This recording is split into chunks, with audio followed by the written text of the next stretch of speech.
चलिए शुरू करते हैं। तो केमिकल प्रॉपर्टीज ऑलरेडी हम पढ़ चुके हैं। एक शॉर्टकट में रिवीजन कर लेते हैं। Reactivity towards oxygen. So halogens forms many oxides with oxygen, but most of them are unstable. यानी ऑक्साइड तो बहुत सारे बनेंगे बट मैक्सिमम क्या होंगे, अनस्टेबल होंगे। Fluorine forms two oxides OF2 and O2F2। अब इसमें से OF2 थर्मली स्टेबल होता है, OF2 थर्मली स्टेबल है, O2F2 नहीं। These oxides are essentially oxygen fluorides because of higher electronegativity of fluorine than oxygen। समझ में आ रहा है? यानी ये ऑक्सीजन फ्लोराइड्स होंगे। ठीक। नॉर्मली क्या होता है, अगर OF2 होता तो क्या बोलते हैं, ऑक्साइड में ये कन्वर्ट हो जाते। भाई नॉर्मल ऑक्सीजन के साथ जब रिएक्शन होता है तो ऑक्साइड बनाते हैं, जैसे कि Cl2O, है ना, ऑक्साइड्स बनते हैं। बट फ्लोरीन के साथ जब ऑक्सीजन का रिएक्शन होगा तो ये OF2 कैटेगरी का होगा, है ना। F2O ऐसे नहीं होगा। ठीक। यानी नॉर्मल ऑक्साइड के बजाय ये थोड़ा अलग अपने आप को कैटेगरी शो करेगा, और इसका रीजन यही है कि इन दोनों में से क्लोरीन ज्यादा इलेक्ट्रोनेगेटिव है। क्लोरीन इलेक्ट्रोनेगेटिव है, इसलिए यहाँ पे बनने वाला जो अपना ये ऑक्साइड है, ये किस कैटेगरी का होगा, ये होगा ऑक्सीजन फ्लोराइड। Oxygen fluoride. कहीं कोई दिक्कत? ओके, ठीक है। Both are strong fluorinating agents. O2F2 oxidize O2F2 oxidizes plutonium to PuF6, and the reaction is used in removing plutonium as PuF6 from from the spent of nuclear fuel. जो nuclear fuel होता है उसमें जो बचा हुआ रहता है उसमें से प्लूटोनियम को निकालने में यूज होता है। Chlorine, bromine and iodine forms the oxides in which oxidation states of these halogens ranges from +1 to +7। अब ये +1 से +7 कैसे ये वैरी कर सकते हैं, इसके लिए पिछला वीडियो आप देख लीजिएगा, कल का लेक्चर तो आपको समझ में आ जाएगा। The a combination of kinetic and thermodynamic factors lead to the generally decreasing order of stability of oxides formed by halogens, formed by halogens, and this is ICl-Br। You can see इसमें iodine सबसे ज्यादा stable होगा, फिर उससे कम chlorine, फिर bromine. Higher stability of oxides of iodine is due to the greater polarizability of bond between iodine and oxygen। Iodine और oxygen के बीच का जो बॉन्ड है वो ज्यादा पोलर होने की टेंडेंसी रखता है, हाई स्टेबिलिटी, इसलिए इनके ऑक्साइड्स की, आयोडीन के ऑक्साइड की हो पाती है। Is it clear? Then move to the next one. Okay. In case of chlorine, multiple bond formation between chlorine and oxygen takes place due to the availability of d orbitals। यहाँ पे d orbitals की availability है और इसलिए multiple bonds oxygen के साथ ये बनाते हैं। This leads to the increase in stability। Bromine ये दोनों ही प्रॉपर्टी लैक करता है। Bromine lakhs both the characteristics. ठीक है, जो ऊपर अभी आपने दोनों प्रॉपर्टीज पढ़ी, ये दोनों ही, ये ब्रोमीन अपने आप में अनअवेलेबल रहता है इन कैरेक्टर्स के साथ। Hence stability of oxides of bromine is least. इसीलिए ब्रोमीन के ऑक्साइड जो हैं बहुत ही कम स्टेबल होते हैं। Higher oxides of halogen tend to be more stable than the lower one। है ना। हायर वाले जो ऑक्साइड्स हैं हेलोजन के, वो ज्यादा स्टेबल होते हैं जो लोअर है उनके कंपैरिजन। अब यहाँ पे एग्जांपल दिया हुआ है, आप देख के समझ जाएंगे। फॉर एग्जांपल क्लोरीन ऑक्साइड्स, है ना, और आयोडीन ऑक्साइड्स भी आप नीचे पढ़ लेंगे। अभी फिलहाल हम क्लोरीन ऑक्साइड देखते हैं। Cl2O, ClO2, Cl2O6, Cl2O6, ये चारों जो हैं हाईली रिएक्टिव ऑक्सीडाइजिंग एजेंट, और इनकी टेंडेंसी होती है आसानी से एक्सप्लोड कर सकते हैं। ठीक है, एक्सप्लोजिव की तरह बिहेव कर सकते हैं। In this all chlorine oxides, ClO2 is used as a bleaching agent for paper pulp and textile and in water treatment। तो ये एक इसका स्मार्ट एप्लीकेशन हो गया, इसको जरूर याद करना है। आगे बढ़ते हैं। The bromine oxides, you can see it here, the bromine oxides Br2O, BrO2, BrO3 are least stable halogen oxides. It is due to middle row anomaly, ये periodic property है इसकी, and exist only at a low temperatures. They are very powerful oxidizing agents. Iodine की बात करते हैं। So the iodine oxides, these are I2O4, I2O5, I2O7, are insoluble solids and decompose on heating. I2O5 is a very good oxidizing agent and is used in the estimation of carbon monoxide। ये very very important हो गया, इसको जरूर याद कर लेना। ठीक है, ओके, तो आगे बढ़ते हैं। रिएक्टिविटी टुवर्ड्स मेटल्स, तो मेटल के साथ तो ये खूब अच्छे से रिएक्शन करेंगे। इसके पीछे रीजन है कि हेलोजन के पास एक ही इलेक्ट्रॉन की कमी है और मेटल आसानी से इलेक्ट्रॉन लूज कर सकते हैं, तो इनके बीच में रिएक्शन बहुत ही बेहतरीन होगा। So you can say that generally all halogens have tendency to react with the metals to form the metal halides, and it is of MX type or MX2 type, yeah, M2X type. Hmm? Bromine react with magnesium to give magnesium bromide. Here example is given. Now you can see the example also. Mg plus Br, it gives MgBr2. Mg plus Br2, it gives you MgBr2, magnesium bromide. The ionic character of the halides decrease in order, MF, MCl, है ना, MBr, MI, यानी जैसे जैसे ऊपर से नीचे आ रहे हैं, फ्लोरीन, क्लोरीन, ब्रोमीन, आयोडीन, ऊपर से नीचे आएंगे तो मेटालिक कैरेक्टर कम होता चला जाएगा। अब यहाँ पे एम एफ का मतलब है, एम का मतलब है यहाँ पे मेटल, एम का मतलब है मेटल, तो मेटल के साथ क्लोरीन ज्यादा अच्छा मेटालिक कैरेक्टर यहाँ पे शो हो रहा है। So now it is very easy to understand. Okay, in metal, अगर मेटल की बात करें, if metal exhibit more than one oxidation state, ये मतलब एक याद करने वाली बात है, बहुत ही इंपॉर्टेंट है, ये बोर्ड एग्जाम के लिए इंपॉर्टेंट है, ये जो पॉइंट अभी हम पढ़ने जा रहे हैं। ठीक है, if if metal exhibit more than one oxidation state, the halides in higher oxidation state will be more covalent than the one in lower oxidation state।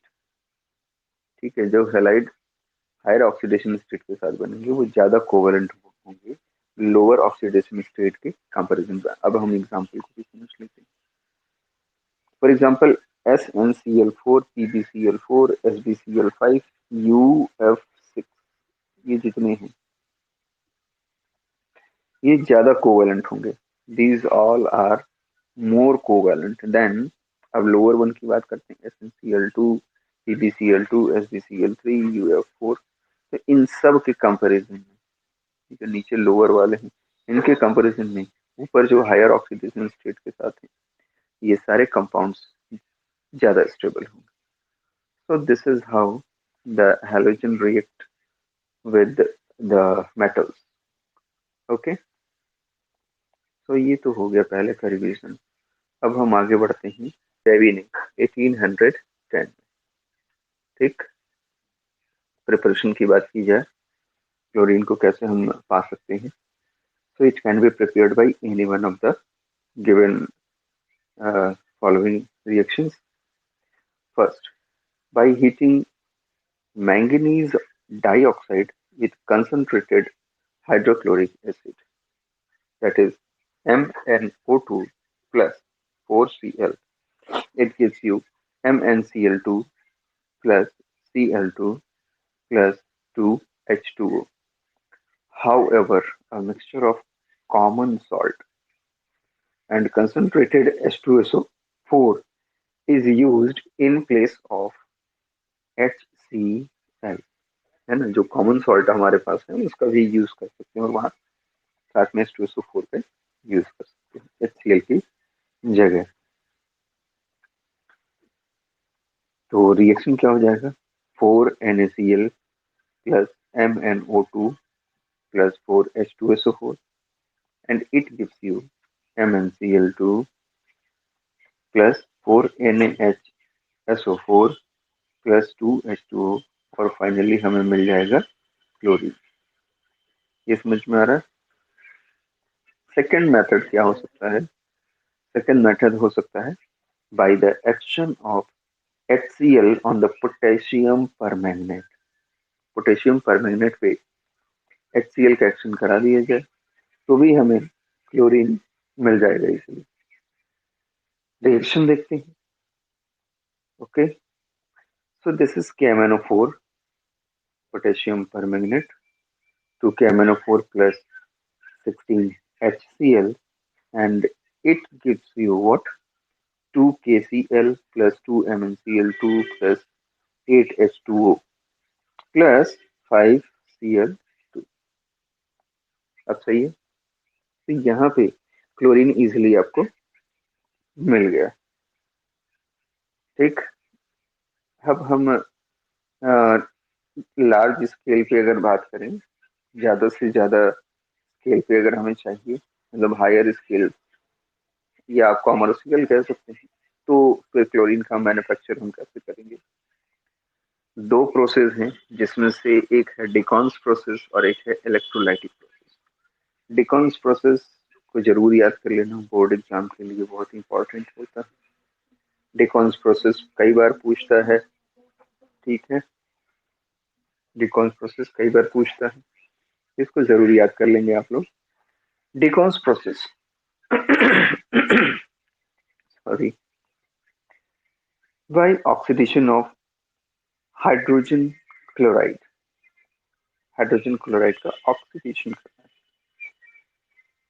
Bye atmospheric oxygen in the presence of CuCl2. ये catalyst की तरह काम करेगा. Copper chloride यहाँ पे catalyst की तरह काम करेगा. टेम्परेचर होगा 723 Kelvin, and the reaction is here 4Cl plus O2 in the presence of CuCl2, and it gives you 2Cl2 2Cl2 plus 2H2O.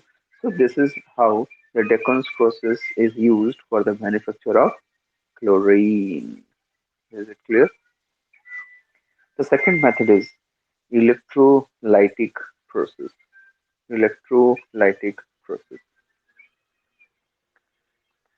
In electrolytic process, chlorine is obtained by the electrolysis of brine. याद रखेंगे, electrolysis of brine. Bryan क्या है? Concentrated NaCl solution को Bryan कहते हैं, है ना. जब हमारा कॉमन NaCl है, जब उसको कंसंट्रेटेड फॉर्म में होता है तो उसको हम क्या कहते हैं? ब्राइन कहते हैं. Is it clear? Chlorine is liberated at anode. तो एनोड पे क्लोरीन मिलेगा, and it is also obtained by as a by product in many chemical industries. ठीक है, प्रॉपर्टीज की बात करते हैं। प्रॉपर्टीज में क्लोरीन की जब बात करेंगे तो हमने नाम ही इसका क्लोरो से आया है, तो पहली तो वो यही प्रॉपर्टी होगी कि it is a greenish yellow gas with pungent and suffocating order. ठीक है, इसकी जो स्मेल होती है वो पंजेंट होती है और सफोकेटिंग होती है, ग्रीनिश और येलो कलर की होती है। नाम ही है क्लोरीन मतलब greenish yellow. It is about 2 to 5 times heavier than air, 2 से 5 गुना भारी होगा। ठीक है, it can be liquefied easily into greenish yellow liquid which boils at 239 Kelvin, which boils at 239 Kelvin. It is soluble in water. ये water में easily soluble है। Chlorine reacts with a number of metals and non-metals to form chlorides. Example, यहाँ पे बहुत सारे examples दिए हुए हैं। We can see the examples very clearly so that it will be become easy for us. 2Al plus Cl2, and it gives you AlCl3. It gives you AlCl3. 2Na plus Cl2. It gives us NaCl, NaCl, sodium chloride, aluminium chloride. Then FeCl3, that is ferric chloride. Then PCl3, यहाँ पे chlorine PCl3 बना रहा है, वैसे PCl5 भी बनाता है, pentachloride भी बना सकता है। यहाँ इसने ट्राइक्लोराइड बनाया फॉस्फोरस के साथ, पेंटाक्लोराइड भी बना सकता है। S8 4Cl2, S2Cl2, it has great affinity for hydrogen also. This hydrogen atom easily provide its electron and acting as a proton, and halogen actually require this electron to complete its octets. So this is why halogens have a better tendency to cope with hydrogen. So they react very easily with the hydrogen without any problem. Is it clear? Okay. Then you can see that there are so many reactions with hydrogen. So it has a greater affinity for hydrogen. It reacts with compounds containing hydrogen to form HCl. Chlorine हमेशा जब react करता है तो HCl बना लेता है। So H2Cl2 here forms HCl. Then H2S plus Cl2 अगर यहाँ भी है तो सल्फर को रिप्लेस कर देगा और खुद आके यहाँ हाइड्रोजन से जुड़ जाएगा। So it forms 2HCl plus sulfur. Is it clear? Then C10H16, और यहाँ पे भी जब Cl आया तो इस ऑर्गेनिक कंपाउंड में इसने हाइड्रोजन के साथ जुड़ना पसंद किया, and it forms what 10HCl। ठीक है, ये हो गया 10HCl। With cold and dilute alkalis, chlorine produces a mixture of chloride and hypochlorite. Chloride and hypochlorite. But with hot and concentrated alkalis, it gives chloride and chlorate. दोनों में difference है। जब ये ठंडा रहता है तो क्लोराइड और हाइपोक्लोराइट देता है, और जब ये हॉट और कंसंट्रेटेड होता है तो एल्कलीज के साथ रिएक्शन करने के बाद जो एल्कलीज इस कंडीशन में अगर प्रेजेंट है तो क्लोरीन उसके साथ क्लोराइड और क्लोरेट फॉर्म करता है। एग्जांपल्स देखते हैं, जैसे cold and dilute sodium hydroxide है यहाँ पे। ठीक है, अब क्लोरीन इसके साथ रिएक्ट कर रहा है, तो जब रिएक्ट कर रहा है तो इसमें सोडियम क्लोराइड बनाया। क्या बनाया? सोडियम क्लोराइड बनाया। और NaOCl। ठीक है। तो ऑक्सीक्लोराइड, या इसको आप हाइपोक्लोराइट के कंडीशन में रखते हैं, तो क्लोराइड बन रहा है यहाँ पे। ठीक है। जबकि नीचे एक रिएक्शन हम देखते हैं, वो हॉट और कंसंट्रेटेड है। यहाँ पे 6NaOH प्लस 3Cl2, यहाँ भी क्लोराइड बना, लेकिन यहाँ पे NaClO3 बना, तो ये क्लोरेट हो गया। So this is the basic difference between the reaction of chlorine with cold and diluted alkalis, and this is the cold and diluted alkali, and this reaction shows the hot and concentrated alkali. So this is how you can differentiate between the reactions of both alkalis, है ना? और इस तरह से आप test करके बता सकते हैं कि क्या बन रहा है। With dry slaked lime it gives bleaching powder. ठीक है। लाइम के साथ, यानी चूना पत्थर की अगर हम बात करें उसके साथ, तो ये ब्लीचिंग पाउडर का क्रिएशन कर सकता है। 2CaOH calcium hydroxide, Cl2 reacts with this and it gives you CaOCl2, CaCl2 calcium chloride, and 2H2O. Is it clear? The composition of bleaching powder is CaOCl2 dot CaCl2 dot CaOH whole twice dot 2H2O। तो यहाँ पे ये composition रहेगा इस bleaching powder का। ठीक है। Chlorine reacts with hydrocarbons and gives substitution product with saturated hydrocarbons and addition products with unsaturated hydrocarbons, है ना? सब्स्टिट्यूशन प्रोडक्ट किसके साथ? सैचुरेटेड हाइड्रोकार्बन के साथ। लेकिन अगर क्लोरीन किसी अनसैचुरेटेड हाइड्रोकार्बन के साथ क्या बोलते हैं अगर है, तो वहां पे कैसे प्रोडक्ट देगा? एडिशन प्रोडक्ट्स देगा। नीचे एग्जांपल दिया हुआ है, जैसे CH4। अब CH4 क्या है? CH4 सैचुरेटेड है ना? कार्बन की 4 वैलेंसेस होती हैं और चारों की चारों हाइड्रोजन से फिलहाल तो सैचुरेट है। यहाँ पे कोई भी अनसैचुरेशन, कहीं भी डबल बॉन्ड, आपको ट्रिपल बॉन्ड नहीं देखने को मिल रहा है। So in this case when chlorine reacts with the methane, तो ये क्या करेगा? कैसा रिएक्शन? सब्स्टिट्यूशन प्रोडक्ट्स देगा। कैसा प्रोडक्ट देगा? सब्स्टिट्यूशन। तो आप कह सकते हैं कि किसी एक हाइड्रोजन को यहाँ से, जैसे 4 हाइड्रोजन है और यहाँ पे क्लोरीन मान लीजिए है, तो क्लोरीन क्या करेगा कि Cl2 के फॉर्म में है, इसको सब्स्टिट्यूट करेगा।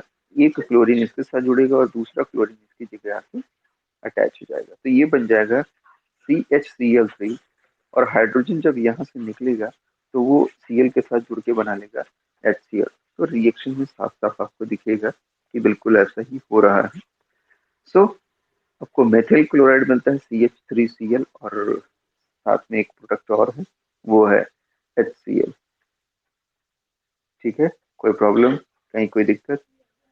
दूसरा है C2H4। अब C2H4 है तो जैसी बात है कि ये कुछ इस तरह से होगा, C2H4, यानी यहाँ पे एक डबल बॉन्ड है। ये क्या हो गया? अनसैचुरेटेड। ये कैसी कंडीशन हो गई? Unsaturated condition. तो यहाँ पे एडिशन रिएक्शन होगा। एडिशन रिएक्शन का मतलब कि कोई हाइड्रोजन यहाँ से रिप्लेस नहीं होगा, बल्कि क्लोरीन आके और एक्स्ट्रा जुड़ जाएगा इजीली। तो it forms 1,2 dichloro ethane. 1,2 dichloro ethane. Clear हो गया भाई? ठीक है। Now on standing chlorine water on standing loses its yellow color due to formation of HCl and HOCl. Hypochlorous acid, that is HOCl, Cl, ठीक है, hypochlorous acid so formed give nascent oxygen which is responsible for oxidizing and bleaching properties of chlorine.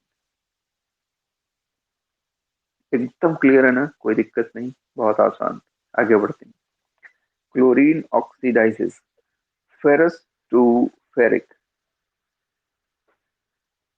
Chlorine oxidises ferrous to ferric, यानी ferrous को ferric में convert कर देगा, simple अगर बात करें तो।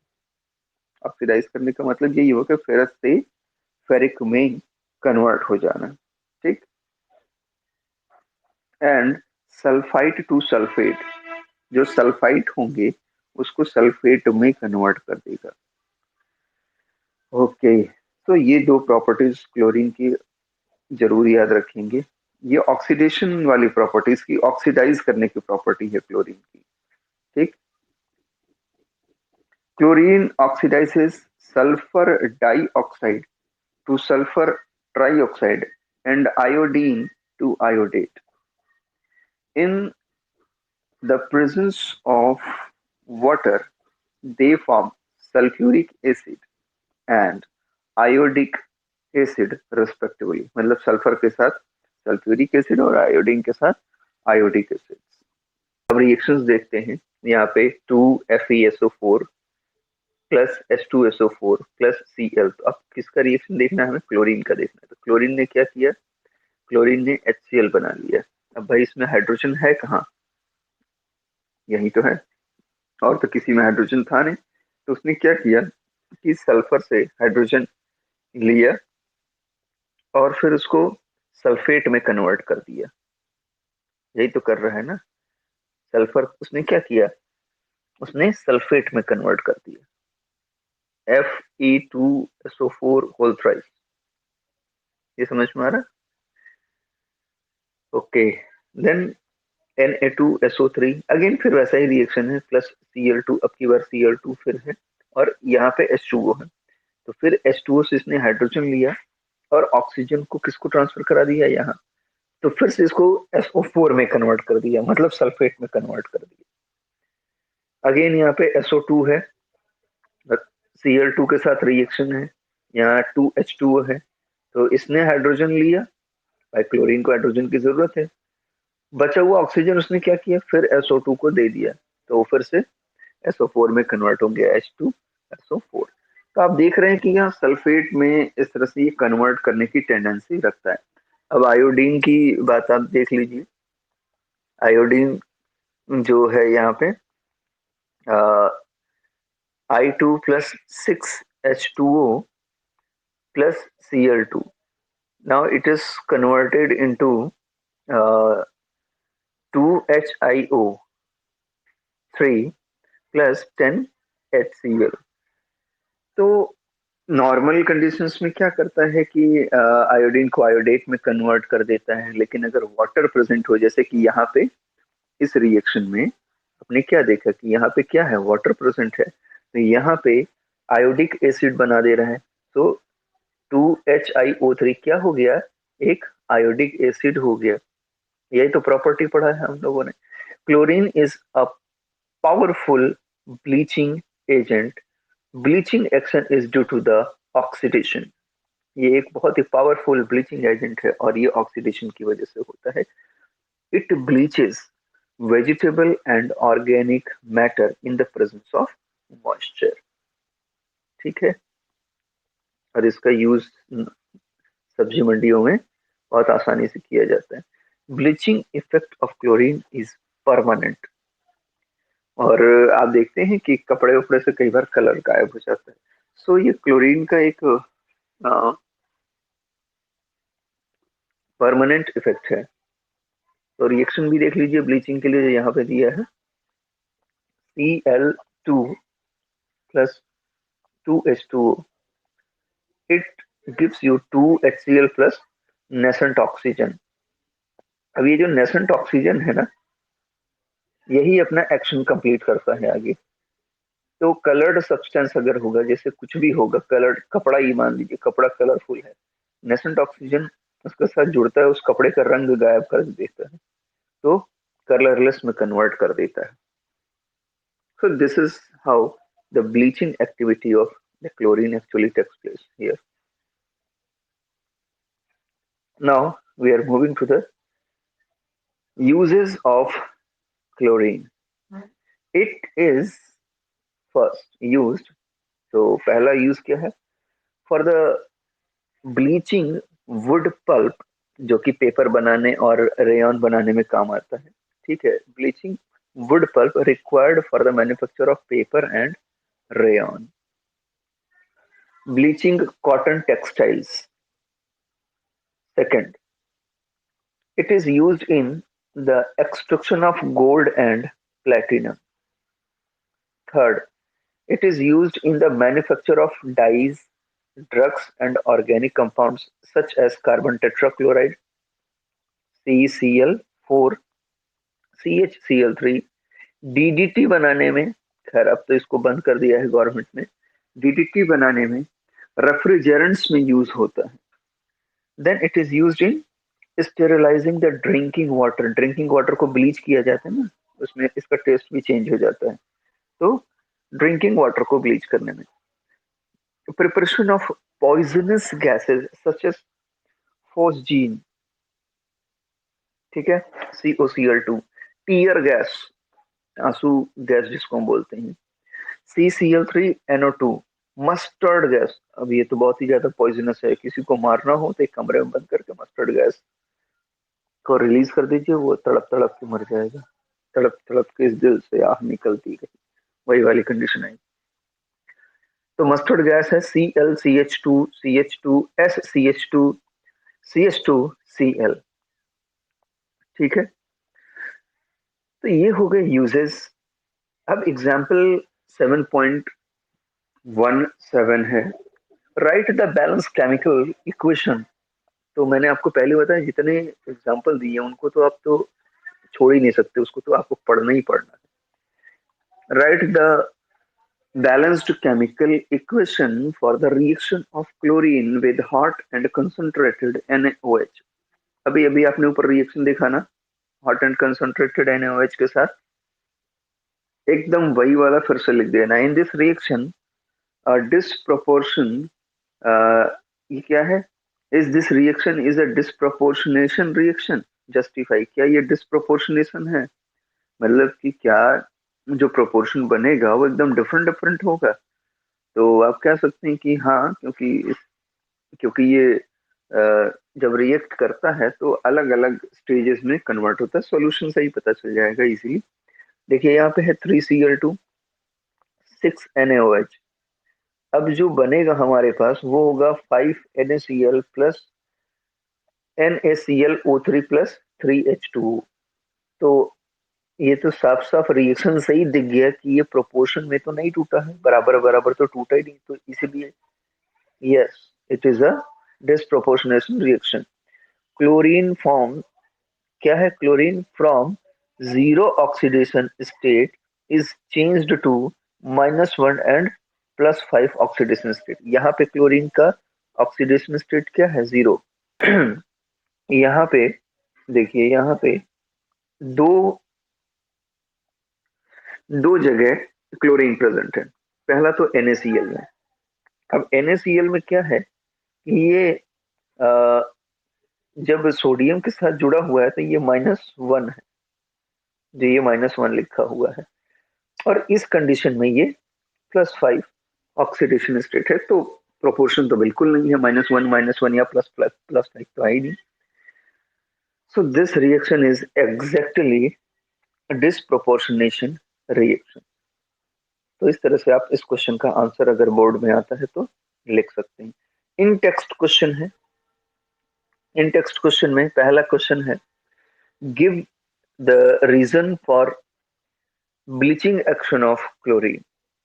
जिसका आंसर आप अभी दे सकते हैं. अभी हमने ऊपर पढ़ा है कि क्यों ऐसा होता है.